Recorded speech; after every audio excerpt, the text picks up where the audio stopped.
ఓం శాంతి. ఈరోజు Murali date 27 April 2026. బాబా చెప్తున్నారు, మధురమైన పిల్లలు, మీరు పుష్పాలుగా తయారయ్యి అందరికీ సుఖంను ఇవ్వాలి. పుష్పాల వంటి పిల్లల నోటి నుండి సదా రత్నాలే వెలువడతాయి. ప్రశ్న: పుష్పాలుగా తయారయ్యే పిల్లలు సదా సుగంధయుక్తంగా ఉండేందుకు భగవంతుడు ఎటువంటి శిక్షణను ఇస్తున్నారు? జవాబు: ఓ పుష్పాలుగా అయ్యే పిల్లల్లారా, మీరు స్వయాన్ని పరిశీలించుకోండి.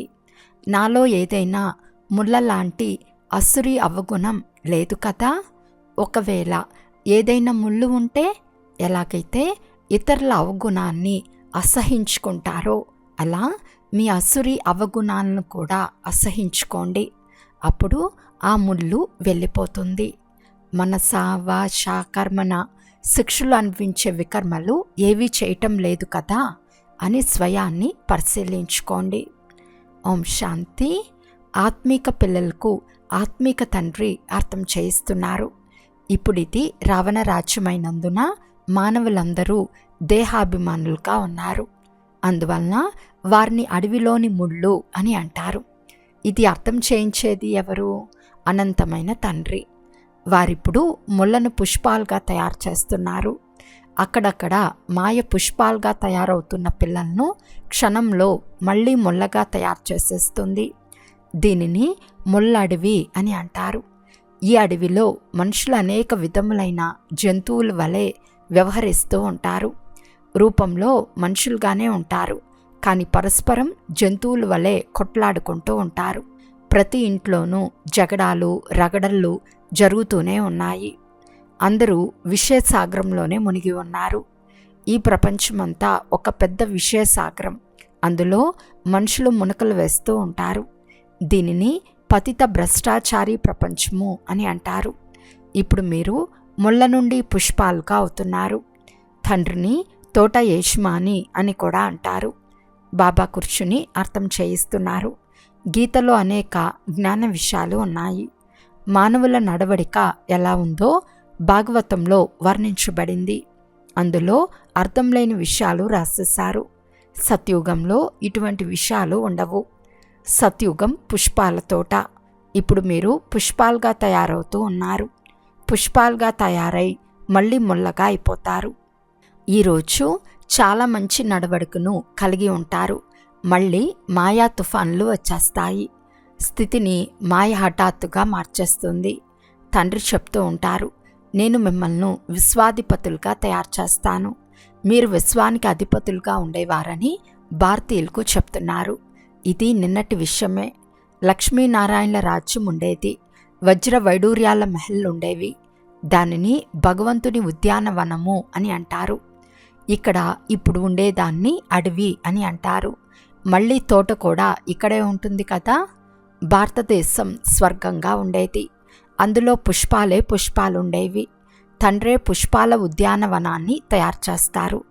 పుష్పాలుగా అవుతూ అవుతూ సాంగత్య దోషంలోకి వచ్చి చెడిపోతారు. బాబా మేము వివాహం చేసుకుంటామని అంటారు. మాయ వైభవాన్ని ఆడంబరాన్ని చూస్తారు కదా. ఇక్కడ సంపూర్ణ శాంతి ఉంది. ఈ ప్రపంచమంతా పెద్ద అడవిగా ఉంది. అడవికి తప్పకుండా నిప్పు అంటుకుంటుంది. కావున అడవిలో ఉన్నవారంతా సమాప్తమైపోతారు కదా. 5000 సంవత్సరముల ముందు అంటుకున్న అదే అగ్ని ఇప్పుడు మళ్ళీ అంటుకుంటుంది. దానికి మహాభారత యుద్ధము అని పేరు పెట్టారు. ఆటం బాంబులు యుద్ధం మొదట యాదవులే చేస్తారు. దానికి కూడా గాయనం ఉంది. సైన్స్ ద్వారా మిసైల్స్ తయారు చేశారు. శాస్త్రాల్లో అయితే చాలా కథలున్నాయి. తండ్రి పిల్లలకు అర్థం చేయిస్తున్నారు. కడుపు నుండి ఎక్కడైనా రోకలి మొదలైనవి పుడతాయా? విజ్ఞానం ద్వారా ఎన్ని బాంబులు మొదలైనవి తయారు చేస్తున్నారో మీరు చూస్తున్నారు. కేవలం 2 బాంబులు వేస్తేనే ఎన్నో పట్టణాలు ధ్వంసమయ్యాయి. ఎంతోమంది మనుషులు మరణించారు. లక్షల మంది మరణించి ఉంటారు. ఇప్పుడు ఈ పెద్ద అడవిలో కోట్ల కొలది మనుషులున్నారు. ఈ అడవికి అగ్ని అంటుకుంటుంది. శివబాబా అర్థం చేయిస్తున్నారు. తండ్రి దయాహృదయులు. తండ్రి అందరికీ కళ్యాణం చేయాలి. మరి ఇంకెక్కడికి వెళ్తారు? అగ్ని అంటుకోవటం చూశారు అంటే తప్పకుండా తండ్రి శరణంను తీసుకుంటారు. తండ్రి సర్వుల సద్గతి దాత, పునర్జన్మ రహితులు. అటువంటి వారిని సర్వవ్యాపి అని అనేస్తారు. ఇప్పుడు మీరు సంగం యుగంలో ఉన్నారు. మీ బుద్ధిలో పూర్తి జ్ఞానం అంతా ఉంది. బంధుమిత్రులు మొదలైన వారితో కూడా తోడు నిభాయించాలి. వారిలో అసురి గుణాలు ఉన్నాయి, మీలో దైవీ గుణాలు ఉన్నాయి. ఇతరులకు కూడా దీనిని నేర్పించుట మీ కర్తవ్యం. మంత్రంని ఇస్తూ ఉండండి. ప్రదర్శిని ద్వారా మీరు ఎంతగా అర్థం చేయిస్తారు. భారతవాసుల 84 జన్మలు పూర్తి అయ్యాయి. మనుషుల నుంచి దేవతలుగా తయారు చేసేందుకు ఇప్పుడు తండ్రి వచ్చారు. నరకవాసులైన మనుషులను స్వర్గవాసులుగా చేస్తారు. దేవతలు స్వర్గంలో ఉంటారు.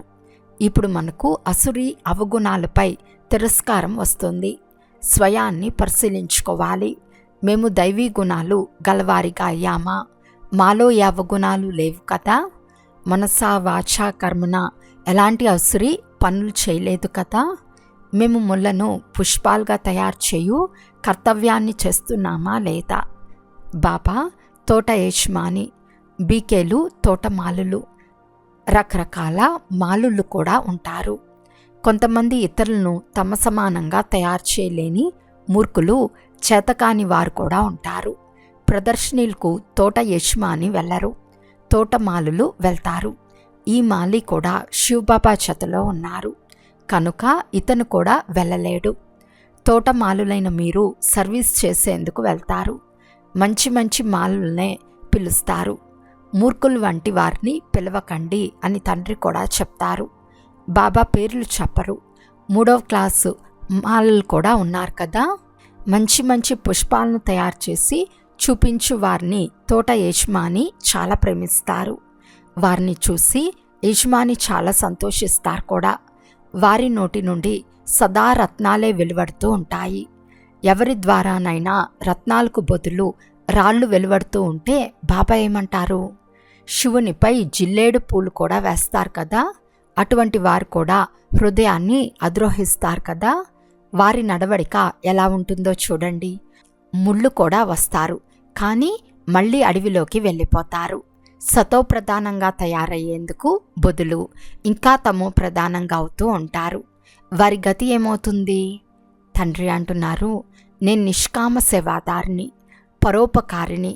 నన్ను గ్లాని చేసిన భారతీయులకు నేను ఉపకారం చేస్తాను. నేను ఈ సమయంలోనే వచ్చి స్వర్గస్థాపన చేస్తాను. ఎవరినైనా స్వర్గానికి పదండి అని అంటే మేము ఇక్కడ స్వర్గంలోనే ఉన్నాము కదా అని అంటారు. అరే, స్వర్గం సత్యుగంలో ఉంటుంది. కలియుగంలో స్వర్గం ఎలా వస్తుంది? కలియుగాన్ని నరకము అని అంటారు. ఇది పాత తమో ప్రధానమైన ప్రపంచం. స్వర్గం ఎక్కడ ఉందో మనుషులకు తెలియదు. స్వర్గం ఆకాశంలో ఉంటుందని భావిస్తారు. దిల్వాడా మందిరంలో కూడా స్వర్గాన్ని పైభాగంలో చూపించారు. క్రింద తపస్సు చేస్తున్నారు. అందుకే మనుషులు ఫలానా వారు స్వర్గస్థులయ్యారని అంటూ ఉంటారు. స్వర్గం ఎక్కడ ఉంది? అందరినీ స్వర్గస్థులయ్యారనే అంటారు. ఇది విషయసాగరం.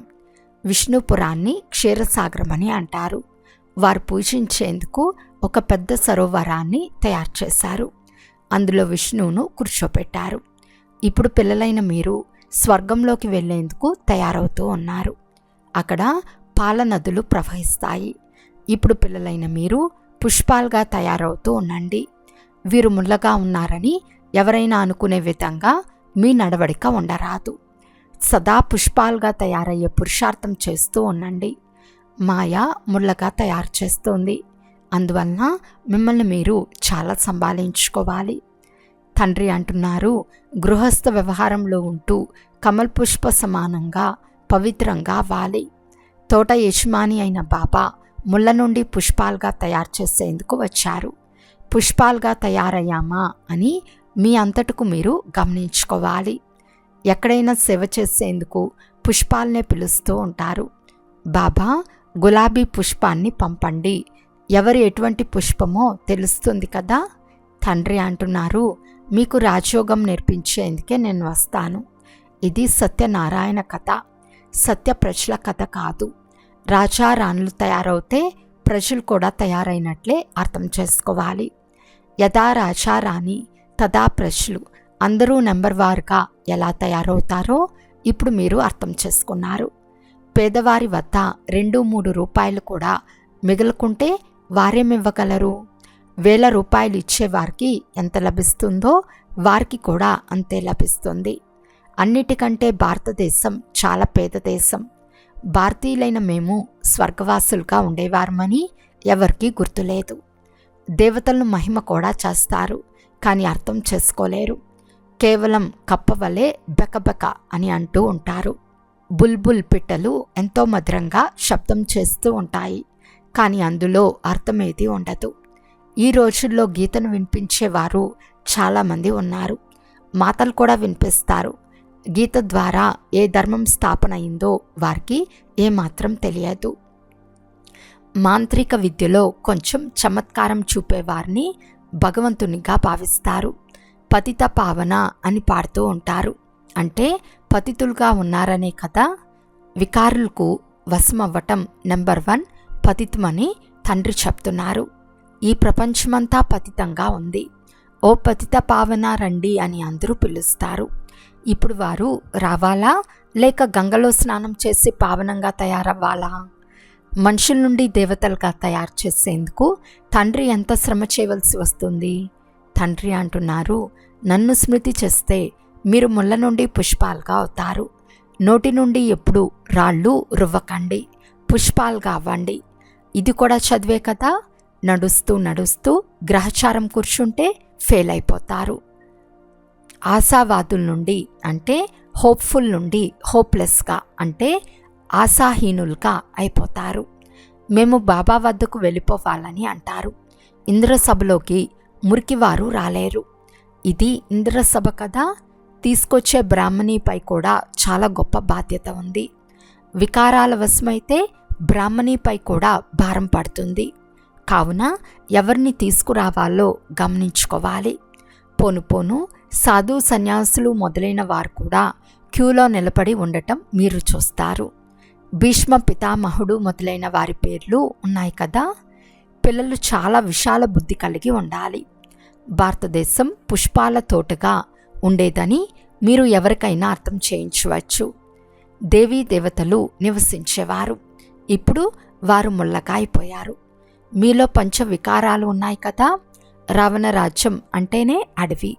తండ్రి వచ్చి ముళ్ళను పుష్పాలుగా చేస్తారు. ఇప్పుడు మనం గులాబీ పుష్పాలుగా అవ్వకుంటే జన్మ జన్మాంతరాలు జిల్లేడు పూలుగానే పరివర్తన అవ్వకుండా మిగిలిపోతామని గుర్తుంచుకోవాలి. ప్రతి ఒక్కరూ తమకు తాము కళ్యాణం చేసుకోవాలి. శివబాబాపై మీరేమీ దయ చూపటం లేదు. వారికి ఏ మేలు చేయరు. మీపై మీరే దయ చూపుకోవాలి. ఇప్పుడు శ్రీమతంను అనుసరించాలి. తోటలోనికి వెళ్ళినప్పుడు ఎవరైనా సుగంధభరిత పుష్పాలను మాత్రమే చూస్తారు. జిల్లేడు పూలను ఎవరు చూడరు, చూసేందుకు ఇష్టపడరు. పుష్పాల ప్రదర్శిని అంటే పుష్పాల షో ఉంటుంది కదా. ఇది కూడా ఒక పుష్ప ప్రదర్శనీయే. చాలా గొప్ప బహుమానం లభిస్తుంది. చాలా ఫస్ట్ క్లాస్ పుష్పాలుగా ఉండాలి. చాలా మంచి మధురమైన నడవడిక కలిగి ఉండాలి. కోపిష్ఠుల జతలో చాలా నమ్రతతో నడుచుకోవాలి. మనం శ్రీమతంను అనుసరించి పవిత్రమై పవిత్ర ప్రపంచమైన స్వర్గానికి యజమానిగా తయారు అవ్వాలనుకుంటున్నాము. యుక్తులైతే చాలా ఉంటాయి కదా. సాహసము, ధైర్యం గల అనేక పతివ్రత నారీల చమత్కారం కథలున్నాయి కదా. మాతలు చతురతతో పవిత్రంగా ఉండేందుకు పురుషార్థం చేయాలి. మీరిలా చెప్పవచ్చు, భగవాను వాచ కామం మహాశత్రువు. పవిత్రంగా అయితే సతోప్రధానంగా అవుతారు. అటువంటప్పుడు మనం భగవంతుని మాటను ఎందుకు వినరాదు? ఇలాంటి యుక్తులతో స్వయాన్ని రక్షించుకోవాలి. విశ్వానికి యజమానులుగా అయ్యేందుకు కొద్దిగా సాహసిస్తే ఏమవుతుంది? మీరు మీ కోరికే చేసుకుంటున్నారు కదా. వారు రాజ్యం కొరకు యుద్ధాలు చేస్తారు. మీరు ఏం చేసినా మీ కొరకే చేస్తారు. పురుషార్థం చేయాలి. తండ్రిని మర్చిపోవటం వల్ల దిగజారిపోతారు. తర్వాత సిగ్గుపడతారు. మరి వారు దేవతలుగా ఎలా అవుతారు?